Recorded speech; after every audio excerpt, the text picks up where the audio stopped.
today we have Reverend Chris Duffett with us. Thank you so much for joining us. We're going to talk about evangelism. So can you tell us a little bit about yourself and what you do? Hey, it's so good to be with you. Thank you. So my name is Chris and I am an evangelist. I'm ordained as a Baptist minister and I lead a college called the Light College, and we train students up to like a degree in theology and evangelism, and our students are all over the country. So I love to let others in on what I've got as a follower of Jesus. Amazing, thank you. So just obviously you probably know loads about evangelism and you teach people about evangelism, but if you could just describe in like a sentence or two sentences briefly, what is evangelism to you? What does evangelism mean? Hey, that's a great question. And I could talk all day about what is evangelism. It's a strange word and it often confuses people. But evangelism is about good news and bringing good news. One old definition is it's one beggar telling another beggar where to find bread. I love that definition because it's the simplicity of being able to say, hey, are you hungry? Here's where you can find bread. I love explaining evangelism as demonstration. So it demonstrates the good news about a person, about Jesus and what Jesus has done.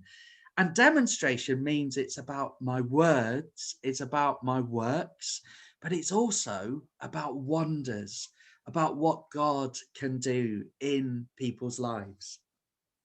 Brilliant, thank you. I love that definition. I really love the beggar telling another beggar where to find bread, because it's not like talking down at people like, oh, I know everything. It's like, wow, I found something amazing and I want to kind of share that with you. I love that, thank you. So I sort of know a little bit about the Light College. I've sort of done some Googling. I know people watching here might be able to Google it as well. But I've seen that you have done a lot of creative evangelism, because some people, when they think of evangelism, they think of street preaching or maybe knocking on people's doors and asking, and that's all, you know, methods of evangelism. But you do more creative stuff. And I wondered if you could tell us a little bit about some of your ideas that have worked best. Yeah, some of the ideas that work best by far are the things that prompt questions. So the questions like, what does this mean? What are you trying to explain here? How can I take part in this? So I love doing on normal times a VIP red carpet. And we'll set up a red carpet in a town centre or a city centre, and we will invite everyone to walk the red carpet and we'll cheer them. We'll have some fun. We'll have some bouncers dressed up, looking all posh with their dicky bow ties, just welcoming everyone. And the conversations that we have with people, they're around what is it that makes a person important. So lots of people say, oh no, I'm not a VIP, I can't walk the red carpet. Other people turn up and say, when are the VIPs coming? And we're able to say, hey, it's you, you're a very important person. Walk the red carpet, we'll cheer you. And the conversation about worth and value, and that I believe that God loves people, that every single person is of worth and value to God. Another idea that I've done is I put out a sofa in busy city centres and I hold a sign that says, I will listen. And it's an opportunity just to sit with someone, say, go on, I'm going to just listen. You talk away. Now, most people say, oh, no, I don't need to talk to anyone. I don't need anyone to listen to me. And then 20 minutes later, they're just pouring out their hearts as to how they are doing, what's gone on in their lives. And when people say, why would you listen? I'm able to say, well, I believe in a God who listens to you. And I want to show you a little bit what I believe God is like. Brilliant. That sounds really great. So one of the things that you do, we've got some brilliant ideas. I can imagine it'd be brilliant to to get some of these ideas is train people in evangelism. So I just wondered, why do you think that people find evangelism difficult? What are the main barriers that people come against when they're trying to share their faith with people? Yeah, the main is, what if I get it wrong? What if I say the wrong thing?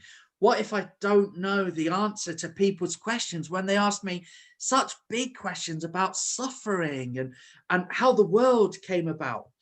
So that's the main thing. People really struggle to think about, well, how do I communicate what I know to be good for me? How do I communicate it to be good for people around me? And the other is that people can feel a bit embarrassed. So it's like owning up and saying, hey, I actually believe in Jesus and I believe he's alive, that he rose from the dead. It's a big thing to share with people who perhaps won't even think that there was a man, a historical figure called Jesus. So lots of people that I train have to get over these hurdles of embarrassment and what if I get it wrong? The other is that sometimes we believe people are going to react badly to hearing what it means to be a Christian. Now, I want to be honest with you. I can count on one hand in 25 years of doing what I do, the number of people who have told me to go away, like rudely. Most people that I've met on the streets, as I've met strangers who become friends, and some become disciples of Jesus, they also choose to follow Jesus. Most people say things like, hey, thanks for doing this. It's really good to see you out on the streets sharing something of your faith. Occasionally people say, you know what, it's great to see the church out, as if the church had somehow got permission to be out in public. But we do all kinds of things to encourage people to consider the Christian faith. And when we realize that actually it's going to be well received, it's going to be good, we're not preaching at people and making them feel rubbish. We're telling them something so good that we believe, well, you need to hear this too. Brilliant. Thank you. So, and my next question is, what is your motivation in doing evangelism? And it's kind of a sub question. Why do you think it's important for Christians to do it? Yeah, so my first motivation, and it's way up there, is love. That I love Jesus, and I want this motivation to be about my worship of Jesus. In other words, I'm doing what I do because I think he is amazing. And worship is showing the worth of someone. So I believe that Jesus is the most important person who has ever lived. And I want to show my love and worship to him. So when I go and do evangelism or I help people encounter what it means to be a follower of Jesus, that is the primary motivation. It's love. The second is love for people. I love people because of God's love for them. And in what I do, as I've spent a lot of time in public, in pubs, cafes, on the streets, I have literally seen people who have had plans to end their lives. I've seen them change their plans. I think of a young woman called Jo who bumped into me on the streets, and she looked at me and she went, "Excuse me." She had shopping bags in her hands. She went, "Would I be welcome to come to your church?" I said, "Yeah, of course you would." And I looked at her and I thought, that was quite a brave question for a stranger to ask a stranger.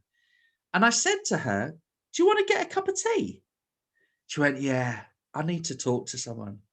And we sat in a cafe and I was with my friend, Pat, who's part of the team in this particular city centre. And this young lady sat in a cafe and just wept and wept. She cried and cried about a situation. It was awful what she was going through. And then she said, you know what? I've got everything I need to end my life in these bags tonight. I've made a plan. And she told us what she was going to do. And I want to admit to you, Helen, I was crying now. And I said, please, it doesn't have to be that way. And I reached out and I held her hand, and people were looking, and it felt a bit, embarrassing, but it was an urgent holding of her hand and reassuring her that it didn't have to be that way. She went, yeah, I know, because I've met you. I said, well, what do you mean? She said, I'm not even meant to be in town this afternoon, she said. And can I tell you, and she looked at us, she said, I've never approached a stranger before in my life, but I saw you and I knew I needed to talk to you. I had the joy of being at her baptism at a Baptist church in this particular city centre. And it was incredible to see. And afterwards, she introduced me to her family and she went, this is Chris. He's my angel, she said. And every time I see her, she says things like, oh, here's me angel. And she recognizes that her life was completely changed on that moment of being able to meet a stranger who was able to show her the good news and introduce her to what it means to be a follower of Jesus. Wow. There's another bit to your question, wasn't there? I can't remember what it was. That's quite a motivation. So the first bit was, what is your motivation for evangelism? Amazing. Thank you so much for telling me that story and for telling us who are watching as well. That's a real kind of, I can really see why you would want to do what you do if things like that kind of happen. But the next part of the question was, why do you think it's important for all Christians to do? Because some Christians don't even think, obviously there's 2 billion Christians and people think loads of different things, which is fine. But some Christians don't even think evangelism is very important, or it's not really their role or whatever. Why do you think that Christians should be doing evangelism? Oh, that's a great question. You know what? It comes back to this wonderful goodness of what I've got as a follower of Jesus. I really believe it's good. I've got hope. I've got this real sense of that I'm loved. I've got purpose in my life. But why I believe every Christian should let others know about their faith is because faith comes through hearing. So others around us aren't going to know what it means unless they hear what it means. And I believe that every single person deserves that opportunity to understand what it means to be a follower of Jesus, to learn about his teachings and how to love others around you and to follow his teaching too. So while I believe it should be done gently and without forcing it down people's throats, because that just puts everyone off. If you hear someone saying, you need to believe this, it's like, no. The first thought is, I really don't need to believe this. But if every Christian can gently share what they've got with people around them and to listen and to answer questions, it brings about, ultimately, I believe, transformation. And that transformation happens when someone decides, yeah, actually, I'm going to follow Jesus and believe in this too. Brilliant, thank you. So we've got one last question for you, and in GCSE exams, which mostly people watching will be doing, one of the questions which has the most marks, it's quite an important question, is where they give you a statement and you have to answer it from a couple of Christian perspectives. So what we're doing with everyone that we're interviewing, we give them a statement and then we're asking them to answer it from their perspective, just to give us a bit of a hand. So my statement, I can kind of guess what the answer might be, but I'm interested to see your reasons, is evangelism is wrong because people should be left to their own beliefs without having other people trying to change them. Do you agree or not, and why? You know what? I'm going to surprise you. I actually agree and disagree. So I agree in the way that evangelism can be done. And I'm sure that those listening to us do this interview might have heard or seen people on the streets really angry, shouting what it means to be a Christian, and shouting to people that they should also turn to God, or that they're sinners. And evangelism in that way actually is done unkindly and unlovingly. And it is wrong in that it really puts people off. But evangelism done with respect and gentleness. So one of my favorite verses from the Bible is from 1 Peter chapter 3, verse 15. And it says this: set aside Jesus as Lord of your heart. Always be prepared to give the reason for the hope that you've got, and do that with gentleness and respect. So I believe that evangelism done with gentleness and respect, when someone says, no, thank you, I don't want to know, I always say, that's okay. That's fine. Sometimes I meet people and I think, I so much want them to know what I've got. And I introduce myself and I say what I do. And they say, nah, it's not for me, mate. And I have to just gently and respectfully say, okay, that's fine. But also, it's gently and respectfully listening to people. There's lots of reasons why people can't believe in God. And it's important to be able to listen and to understand people's background and why they've come to that conclusion that they can't be a God. I often say to people, well, describe to me what you think God might be like, this God that you don't believe in. Describe. And they'll describe someone who's like an angry old bloke sitting on a cloud with a stick, and who's really mean and doesn't help people.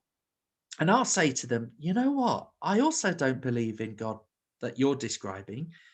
Can I tell you about the God that I believe, who is good, who is love, who is like a good dad, a father, a God who wants the very best for us and who we can have a relationship with. And often people say, oh, I didn't think God could be like that. Now, the God that I believe in is God revealed to us through Jesus. And when I start describing what Jesus is like and what he's into, I believe everyone, regardless of what they believe or not, really should have an opportunity to hear what Jesus is like. Brilliant. Thank you so much. That's been brilliant. Thank you so much for taking the time out to talk to us about evangelism. It's been really good to meet you. Great. Thank you for having me. You're welcome.